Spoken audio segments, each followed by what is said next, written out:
The viewpoints expressed on Night Fright are not necessarily those of the host, the staff, the sponsors, or the affiliate stations. Tonight's program may contain graphic themes or images. Viewer discretion is advised.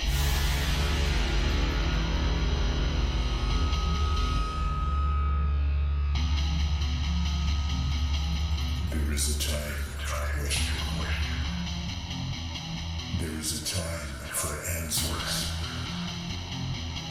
There is a time to challenge. There is a time to speculate. There is a time for change. There is a time for truth. The time is now.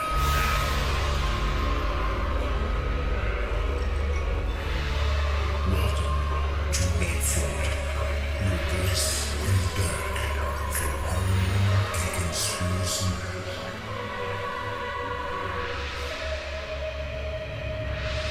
And now your host, Brent Holland.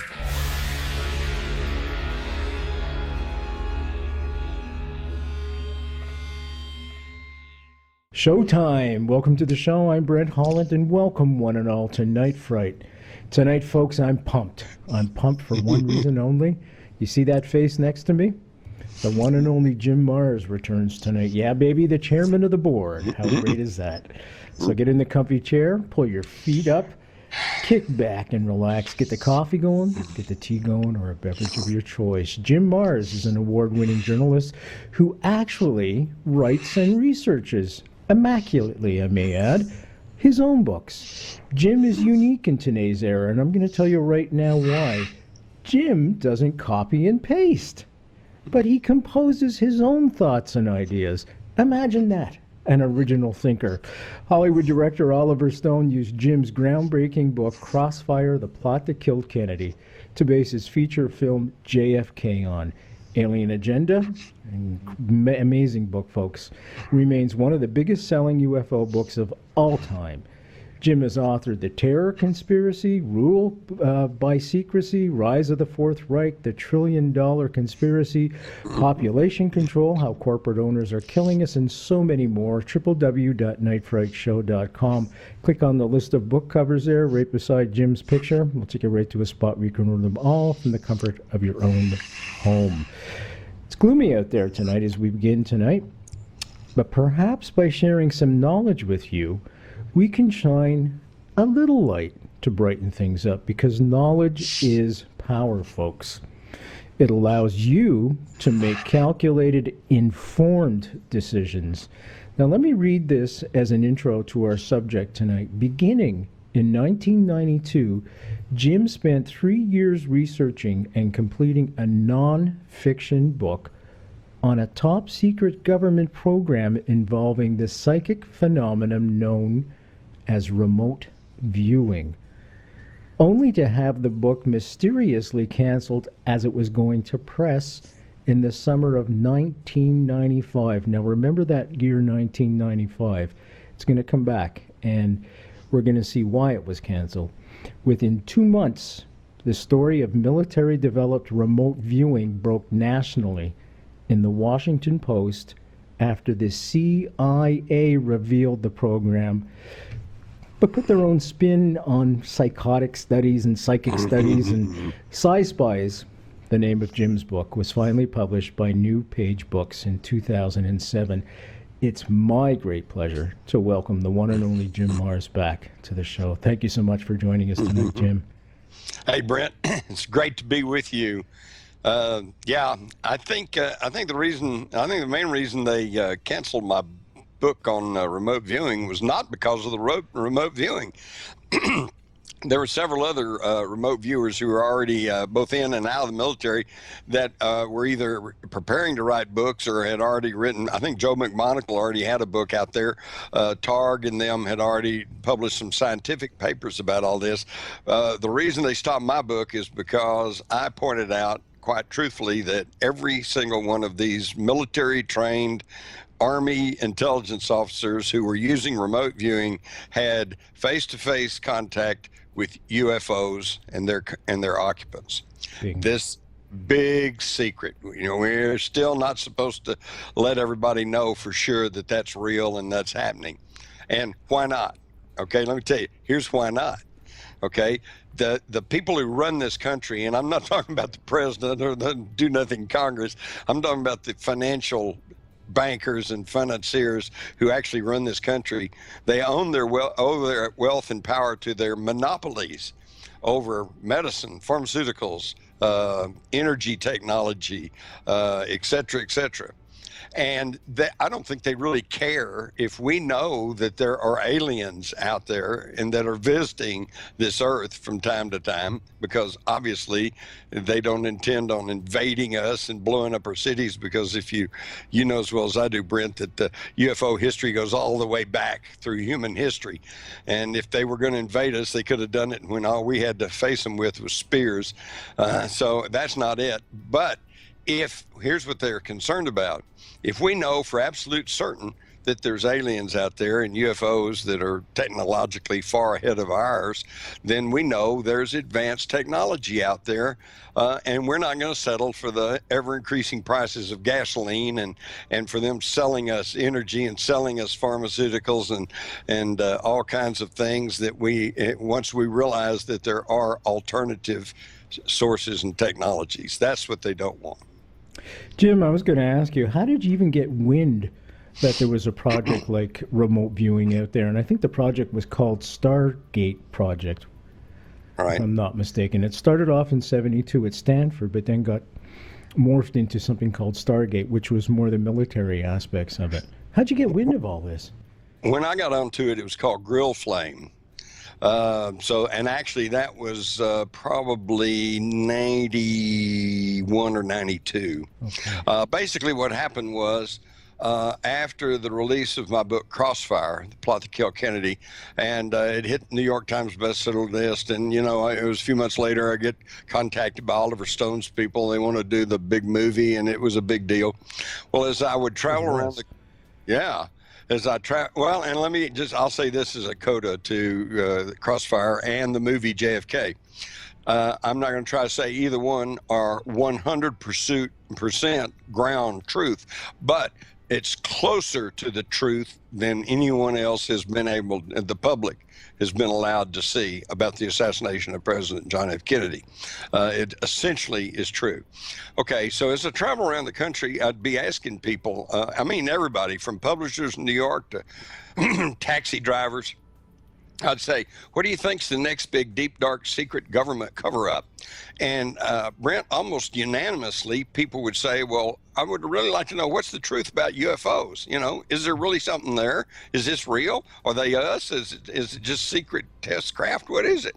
And I thought, well, I'd like to know that too, because I had been interested in UFOs since a kid in the early 50s. And as a newsman, I'd had the opportunity to speak to people who were intimately involved in that subject, like Donald Kehoe and Dr. Edward Teller and J. Allen Hynek, and various people like that. All the heavy people. And it was obvious to me that something was going on. Okay, so I said, yeah, okay. So I had kind of gotten out of the UFO thing when I left the newspaper and was trying to put out my own rural publication. And if you think you don't make money working for a newspaper, just try owning one. You go broke real quick. But anyway, so I'd kind of gotten away from the UFO research community. So I started jumping back in there, and I got a copy of a speech that Ed Dames had made in Atlanta. Dames, sure. Yeah. And in there, he's just talking about, well, the UFOs come from here and they go to there and they land there and they're carrying this and they're doing that, very matter-of-factly. And it really piqued my interest. I thought, okay, now this guy is a military intelligence agent. Okay, he's in the military, and he's acting like he knows exactly what all this stuff's doing. So I got in touch with him, and that led to others like Mel Riley and David Morehouse. And then I just kept pursuing, and pretty soon I had the whole story of the Army's remote viewing program. And I, as a journalist and as a newsman, I thought, wow, what a hell of a story, you know? I said, because number one, it's either BS, you know, it doesn't work, in which case this is a great waste of the taxpayers' money. Or on the other hand, it does work, in which case, holy cow, this is a evolutionary step for mankind, you know? And that's exactly what it was. It's really amazing what it can do with remote viewing. Did you start off at Stanford doing your research? Stanford had the project in 1972, and they claimed 65% accuracy with the people that were involved with the program. People like Uri Geller, Ingo Swann, and folks like that. Now, Uri was on the show, and he was telling us that he enjoyed it a lot, because what he would do is he would sit there and send numbers telepathically to people like Edgar Mitchell, the famous astronaut, and they would pick up on the numbers. And apparently the odds against that are phenomenal. Is that where you started? Yeah, that's exactly right. And I kept up with all that. In fact, I interviewed Ingo Swann. He was a fascinating person. And Russell Targ, and people like that. The thing that really just amazed me was that in the research and experiments they did at Stanford Research Institute, they found two things that are, to me, just amazing. One, that everybody they tested had this ability. You and I have this ability. Everybody's listening has the ability. Of course, that's like saying you and I have the ability to play Chopin on the piano. You know, well, yes, we have the ability if we want to take lessons and practice day after day after day. But chances are, if you play the piano at all, you play better than I do. You know, so it's a very individualistic thing. But the fact is, everybody has this psychic acceptance. They can feel it. The second thing is that this phenomenon is not limited by time or space. You can go out and remote view other planets. You can go back in time and look at things that have happened in the past, and you can even go into the future and look at things in the future. But now, while I'm at that, I'm going to make this point, because this to me is very, very important and very encouraging. When they go look in the past, everything's set because it's already happened, you know, so no matter what they're looking at, there it is. A lot of the folks that are listening, you might have had this experience where you stop and you think, my friend Joe's going to call me, and a few minutes later the phone rings and here's Joe.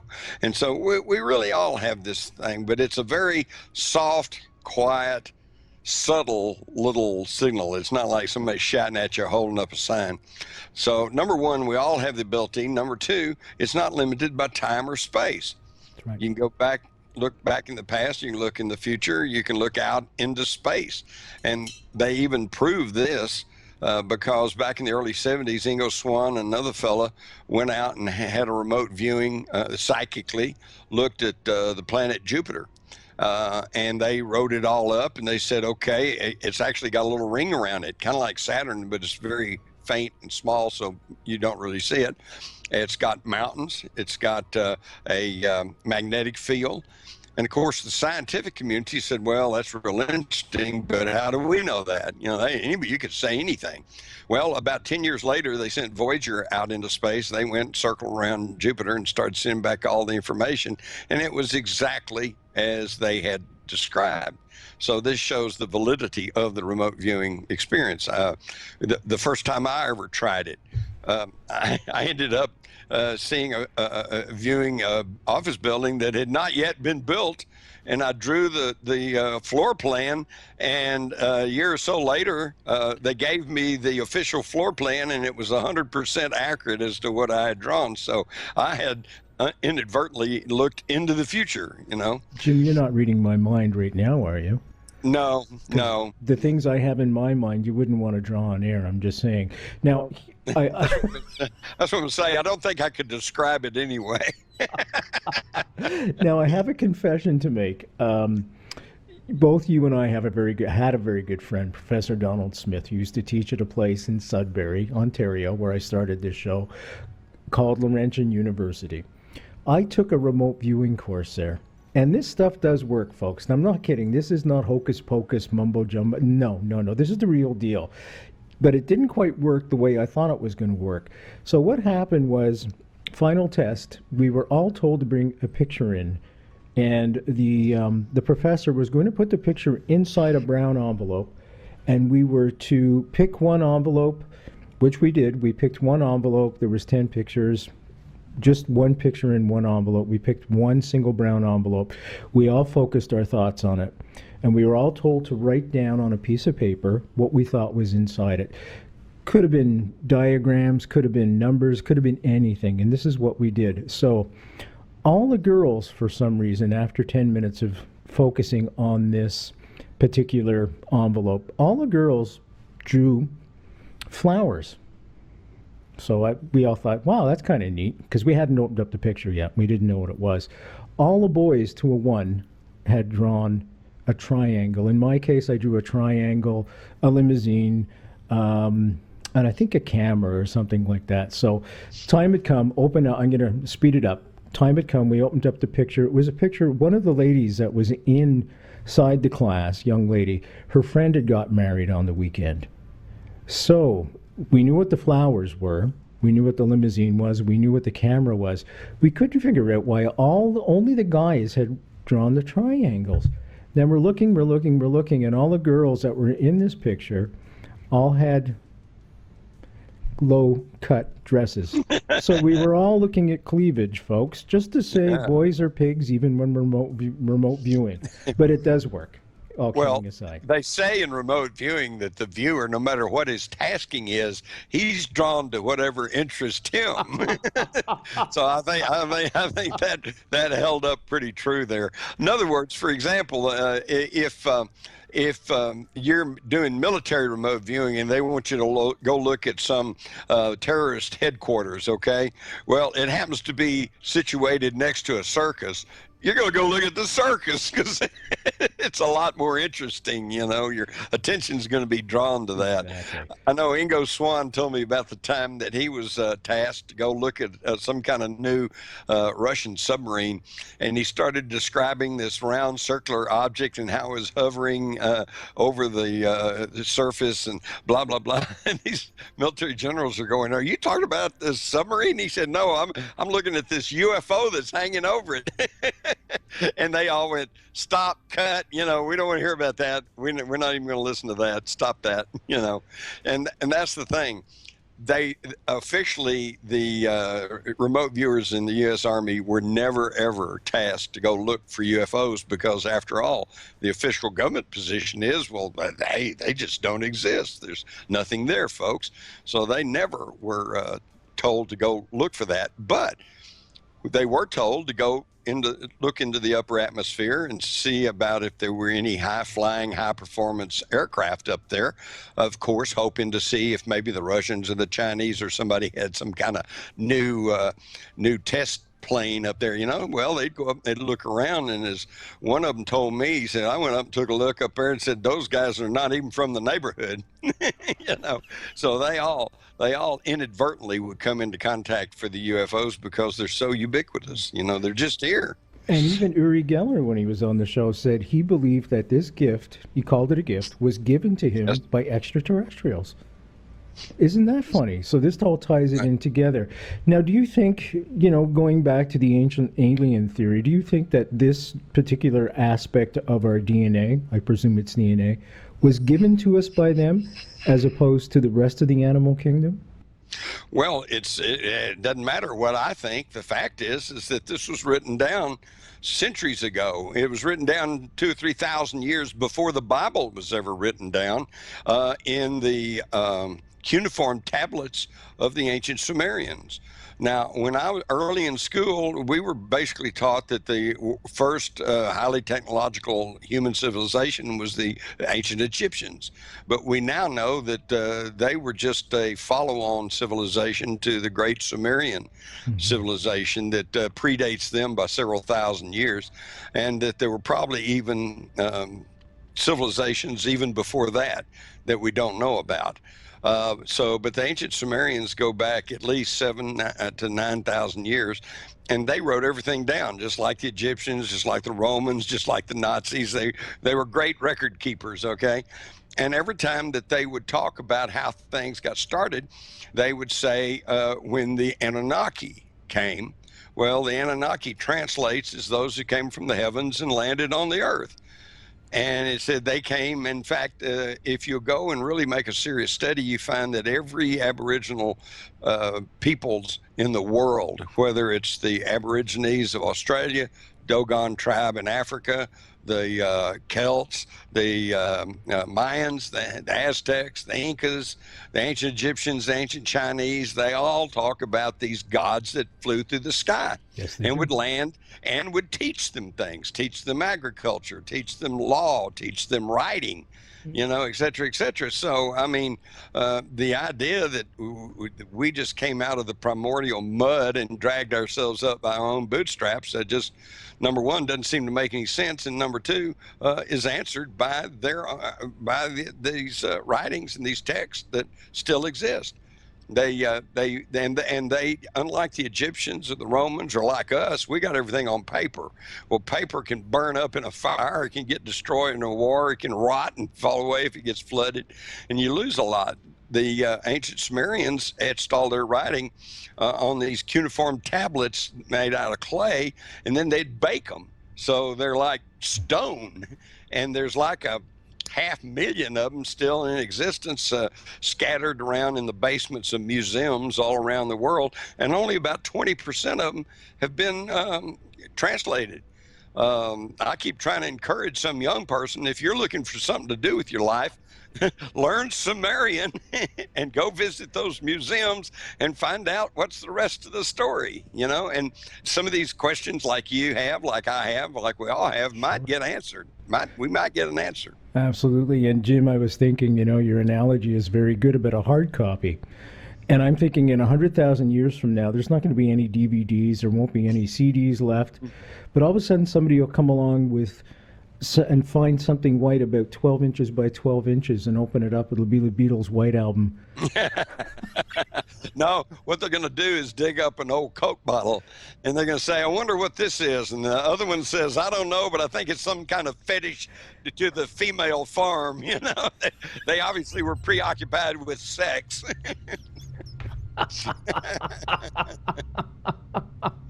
That's hilarious. Well, you never know. But what's going to be bad is that, 1,000 years from now, somebody says, well, I've got the whole human history right here on this flash drive. And they probably will. But they don't have anything to play it on. They'll be so far advanced by then that, they don't know what a flash drive is, nor do they care.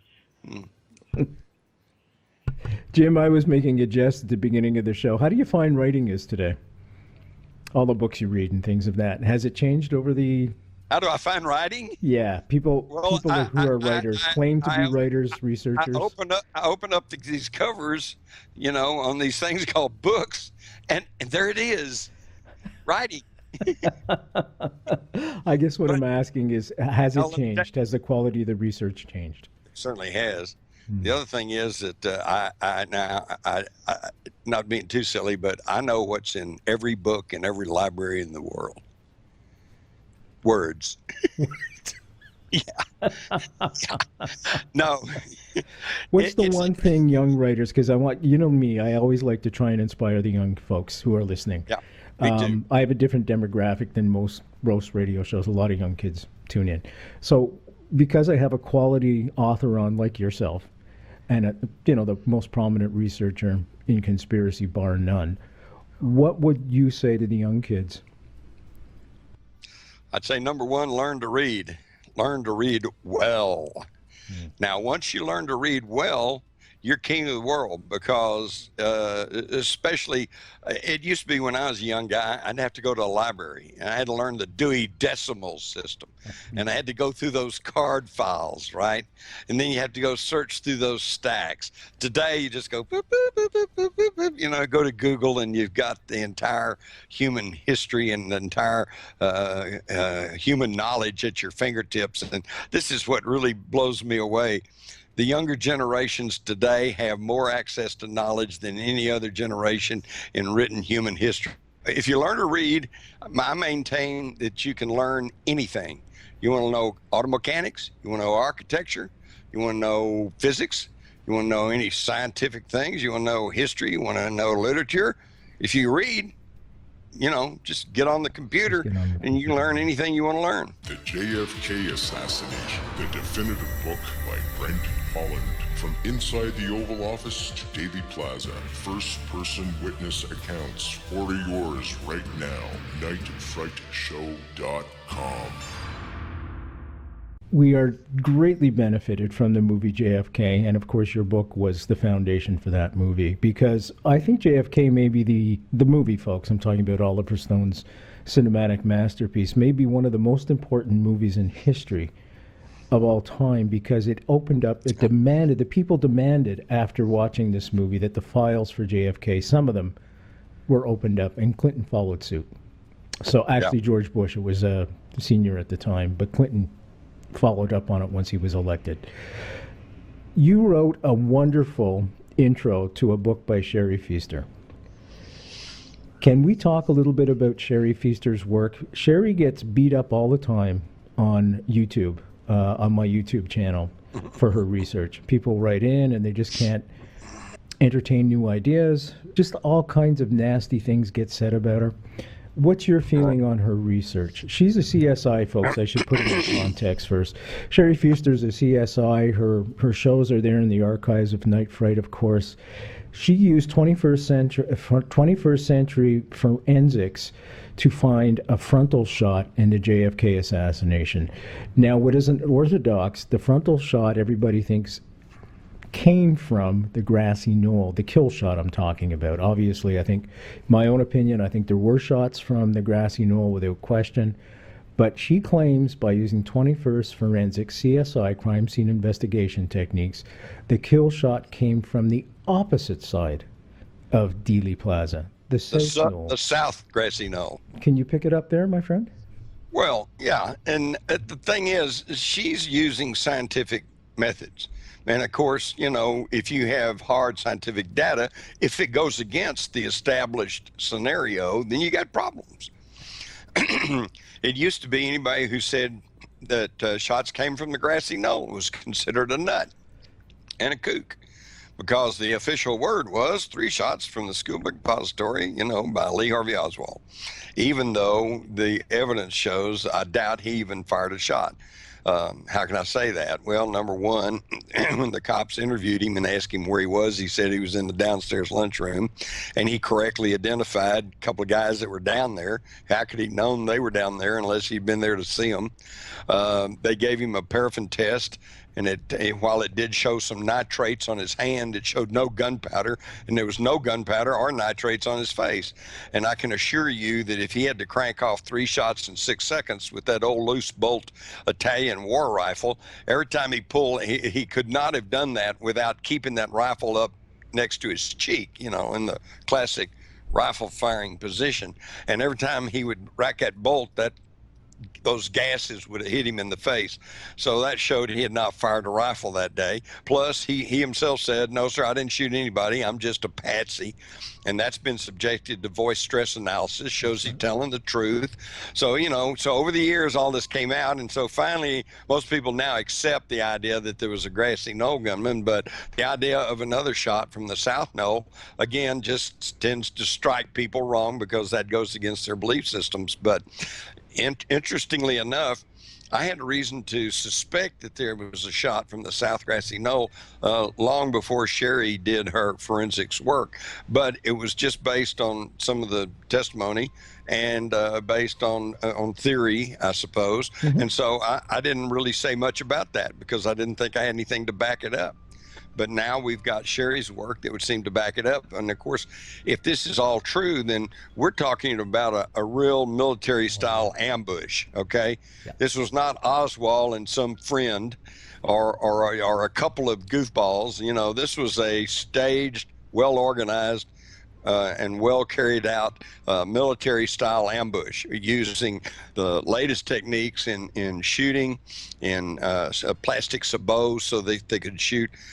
And what that is, this is a real interesting thing. And one was found in Dealey Plaza, a little plastic sleeve. They're called a sabot and SABOT. And what this is you, all right, instead of trying to explain it to you, I'll just tell you how it could have worked. Okay. Somebody takes the Mannlicher Carcano rifle, which they found in the garage of the Payne home, which means probably anybody could have got in there and got it at some point. You fire it into a barrel of water and you retrieve the slug, and it's got rifling on it that matches the rifling of the Mannlicher Carcano rifle. Now you take that and you put that in the plastic sleeve or the sabot, and then you seat that in a 30-06 shell casing, and you've got, number one, extreme more power. Excuse me. No worries. More power and more velocity, which would cause an explosive effect when it hits the target, which is exactly what we see in the Zapruder film. Right? Exactly right. Yep. And yet the pieces, the plastic engages the 30-06 rifling, and then it blows out the barrel and just falls off somewhere. The slug goes on, and when you recover the slug or pieces of the slug, it's going to have the rifling, not of the 30-06 that fired it, but the Mannlicher Carcano. So this is how that they can say, well, this traces to Oswald's rifle, and yet it may not have been fired through Oswald's rifle. And by the way, the use of these husk bullets or sleeved sabot bullets, this was, I have an ad from a 1961 gun magazine advertising these bullets. And so it was a technology that was available in 1963. Jim, do you think... You know, every time I see a documentary or something like that on mainstream media, they always ridicule the researchers. I don't know if you found that. And they use, you know, Posner and they use Bugliosi. The same old names come up, the ones that are against us, if you will. And, you know, please go ahead. That's about it. Exactly. You guys didn't do any research. Yeah, well, they're paid. They were well paid. Okay, and well paid. And of course, Bugliosi just blows me away because, you know, I never make fun of people who disagree with me. Everybody's entitled to opinion, and I respect everybody else's opinion. I respect it more if they have some facts and data and something to support their beliefs. But nevertheless, everybody can have a belief. But in Bugliosi's book, everybody who disagrees with him is a kook, a nut. You know, he's got about a dozen names he calls, and name calling, that doesn't get anything.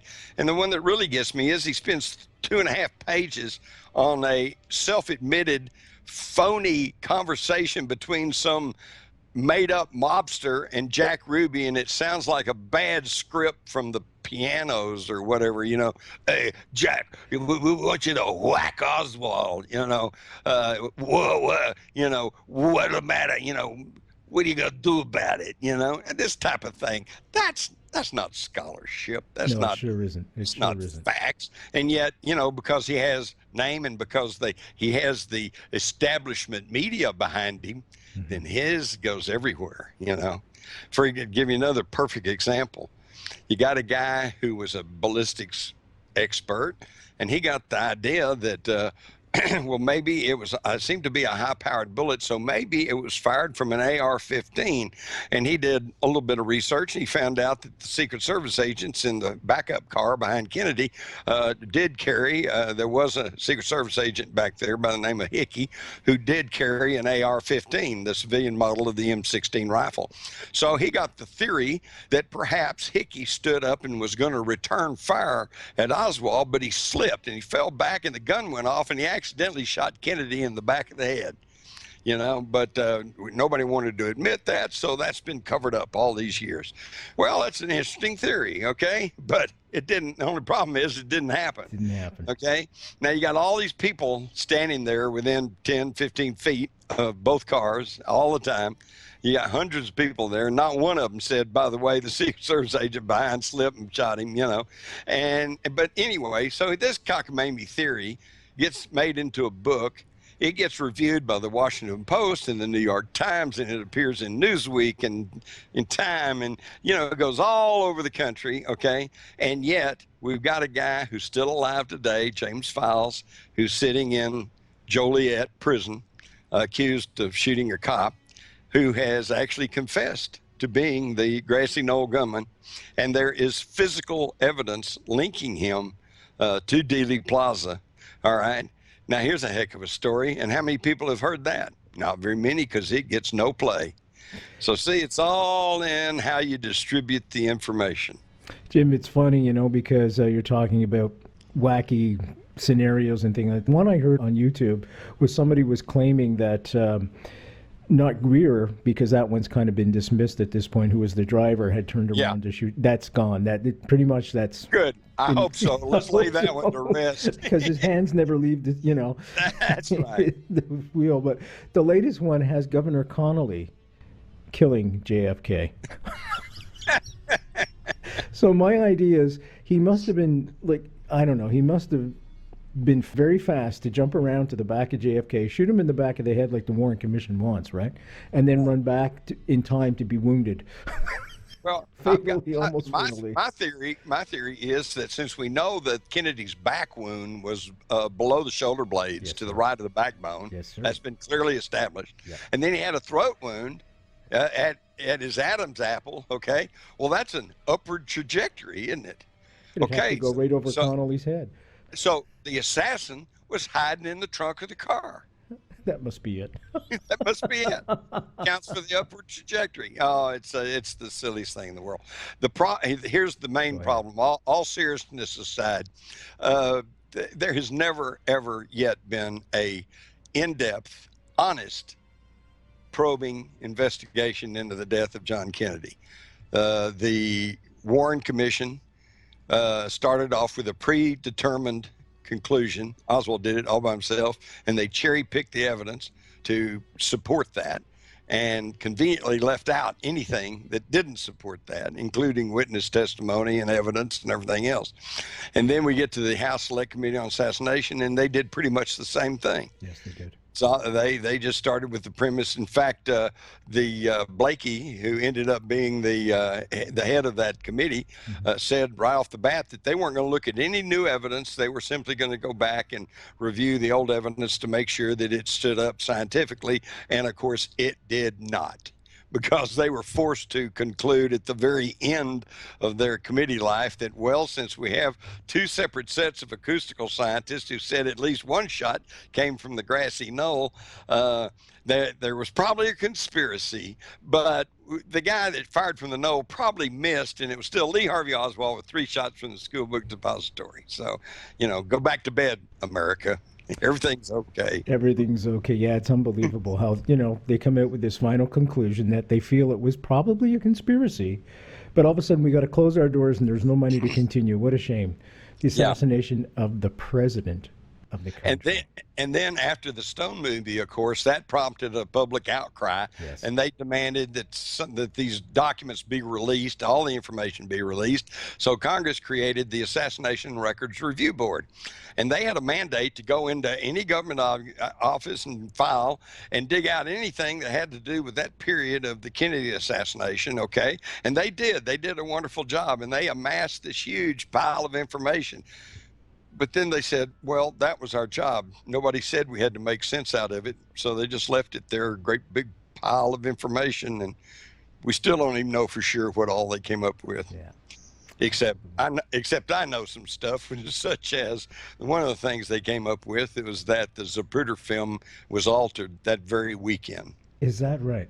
Do you know about this YouTube thing, this new YouTube thing that's come out? What's that? Well, YouTube allows people to have channels. Right. And they put these little ads up. They give you a small percentage of the ads, very, very small. Trust me on this. Not even enough to buy this dollar pair of glasses, dollar store pair of glasses. They have decided now that if they feel a video is too controversial, or if it talks about war, Second World War, Nazis, Hitler, all these things that people actually think, and not stupid cat videos, and not makeup videos or gaming videos, they won't allow you to make any money off that.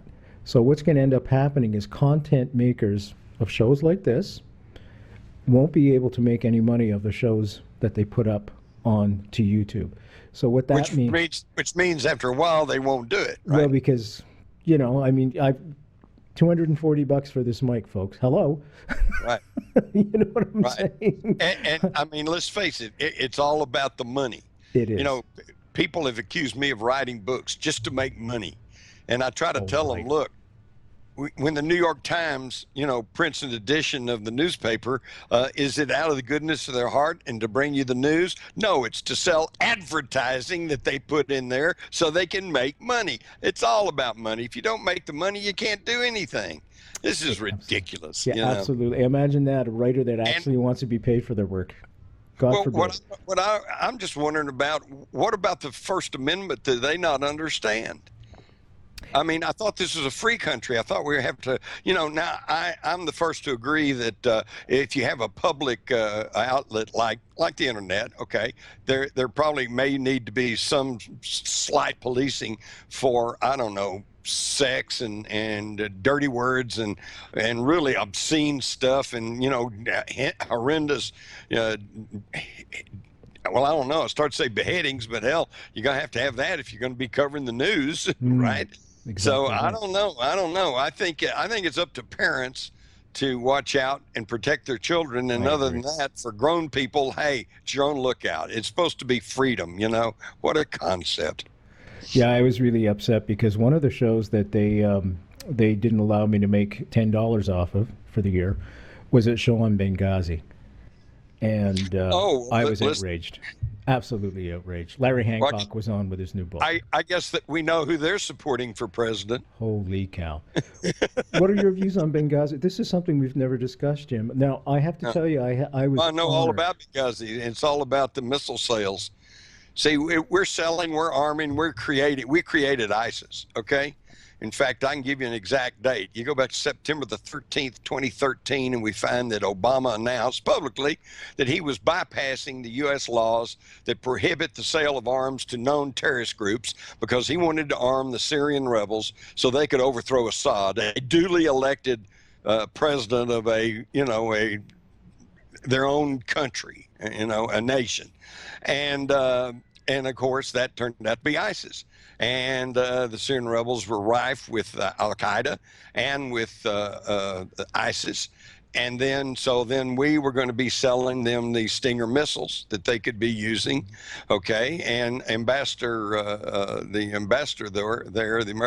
ambassador, found out about this, queried about it. They found Chris Stevens. They knew that he knew that this under-the-table arms dealing to the Syrian rebels was going on and that he was probably going to blow the whistle on them. And so they either instigated or allowed an attack on the embassy that ended up as his death and the death of some of his Marine guards.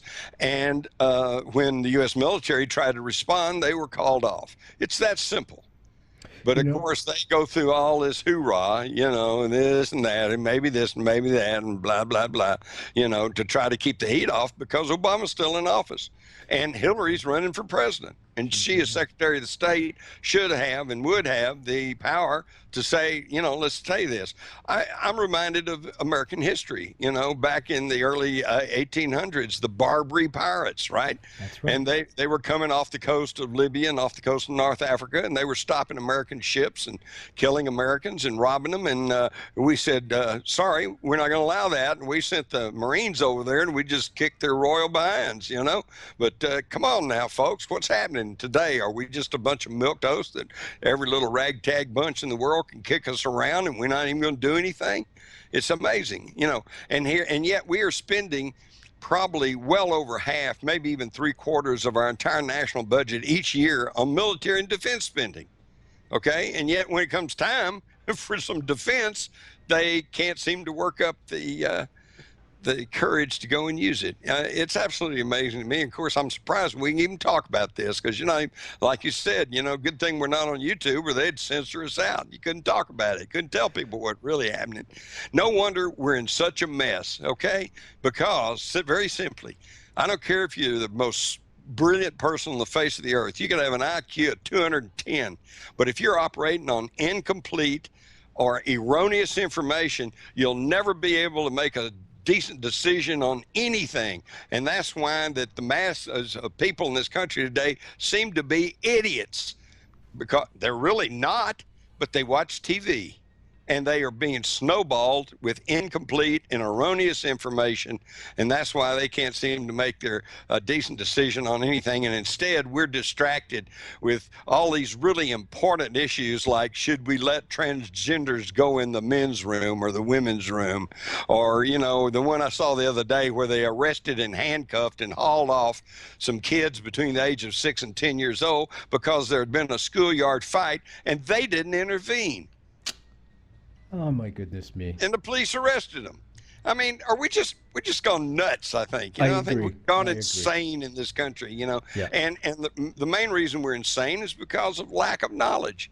We don't understand what's really going on. We don't understand who's really pulling the strings, and therefore we can't understand anything about what's really going on. Yeah, it's like if you have a book on Amazon and they pull a book because they say, oh, it's too controversial. You're talking about aliens, you're talking about 9/11, you're talking about all these controversial things. Never mind the great research you've done or the facts that are presented for people to think about. They just pull it because they feel that, well, maybe cooking books are safer. Oh, maybe pet care books are safer. This is so dangerous, folks. I can't tell you how dangerous and slippery this actual thing that's happening on YouTube is. It's terrifying. Absolutely. It is. Big Brother 1984 is right here at our door. And That's I right. can't say that strongly enough. I'm fighting it as best I can. But I'm going to continue. One person can make a difference, and hopefully my efforts will cause people to rethink the policy. Hope so. Well, you hang in there, Brent, because if you go back and look through the entire history of the world, there's never been any good come out of a committee or a crowd or a mob, okay? It's always been the individual. All right, whether you want to name Buddha, Christ, the Caesar, the Fuhrer, Napoleon, Gandhi, good, bad, or indifferent. It's been the individual that gets the ball rolling, and then that's when things change. So I don't want people out there. I hear this all the time. I'm just one person. What can I do? Well, you can do whatever you can do. You can do a lot. Yeah. You can write letters to the editors. You can write letters and contact your radio and TV stations and demand that they tell you the truth. Or better yet, you can quit buying stuff that you don't agree with the company that produces it. I give you a good example. Buy American, buy Canadian, buy from your neighbors. And buy locally. Yes. As best you can. Just recently, Pepsi-Cola announced that they were pulling aspartame out of their diet drinks. Whoopee. Now, did they do that out of the kindness of their heart and the fact that they finally did their study and showed that it was poison? No, they did it because public pressure.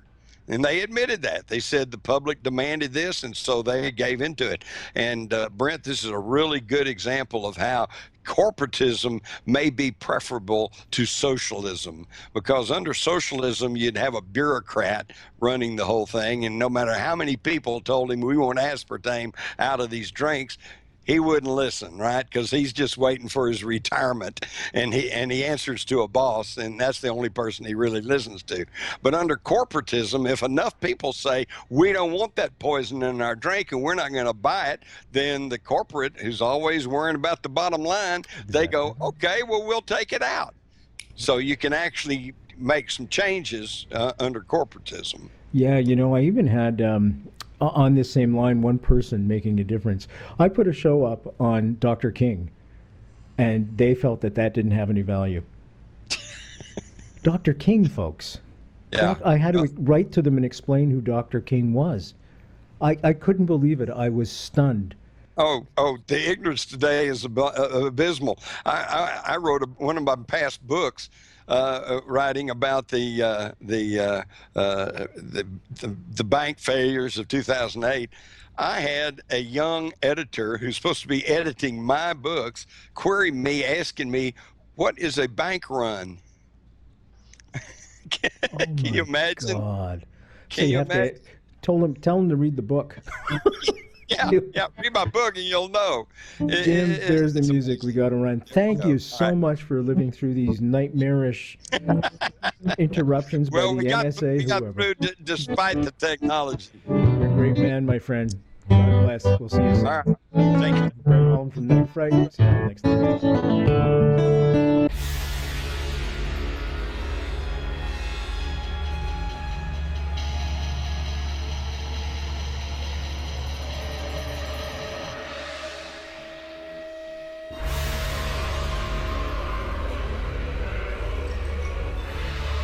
You're listening to Night Fright and your host, Brent Holm. The time is now. Your voice on the dark for paranormal and conspiracy.